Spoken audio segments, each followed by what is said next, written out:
বর্ধমান হয়ে কলকাতা ফেরার রাস্তায় পালশির টোল প্লাজার পর একটা দারুণ বার কাম রেস্টুরেন্টের খবর দিই। এটা ইয়ারাদা ধাবা, একটা দারুণ ফ্যামিলি রেস্টুরেন্ট কাম বার, একটা হিডেন জেম বললেও ভুল হয় না।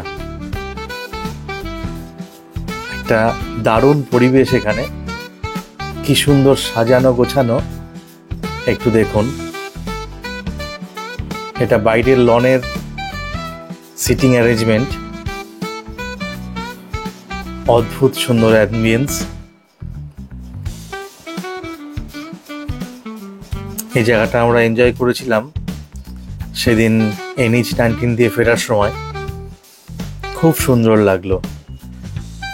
পাশেই এদের পুরো বিস্তৃত ধান ক্ষেত, অপূর্ব হাওয়া। আমি তো ফ্যামিলি নিয়ে দারুণ এনজয় করলাম, একদম সবুজে ভর্তি। আর সামনেটা দেখুন,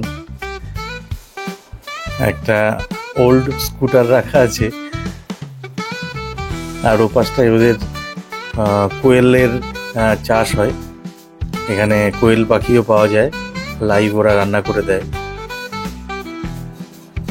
এটা দারুণ একটা এক্সপিরিয়েন্স,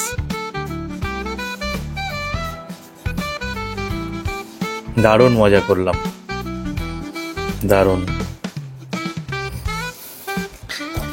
এরপরে এদের ভিতরের ফাইন ডাইনিংটা একটু দেখাই।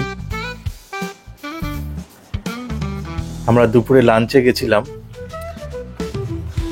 ঢুকি সোজা এদের বার, এই ডান দিকেরটা হচ্ছে বার, আর এই পাশেরটা হচ্ছে ওদের ফ্যামিলি রেস্টুরেন্ট। একটা দারুণ চিল অ্যান্ড কোজি রুম, অল্প কিছু সিটিং, কিন্তু কাম অ্যান্ড কোয়াইট অসাধারণ। আর ফুড কোয়ালিটি তো জবাব নেই, আমরা খেলাম, প্রত্যেকটা আইটেম অসাধারণ ছিল। লাঞ্চের পর আমরা বেশ খানিকটা সময় এখানে ফান করে কাটালাম। তারপরে ইয়ারাদা ধাবাকে বিদায় জানিয়ে আমাদের বাড়ি ফেরার পালা। দেখা হচ্ছে পরের কোনো পর্বে। ভিডিওটি কেমন লাগলো অবশ্যই কমেন্ট করে জানাবেন, আর একটা লাইক ও সাবস্ক্রাইব করে আমার পাশে থাকবেন।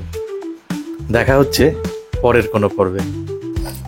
ধন্যবাদ, সবাই ভালো থাকবেন, বাই।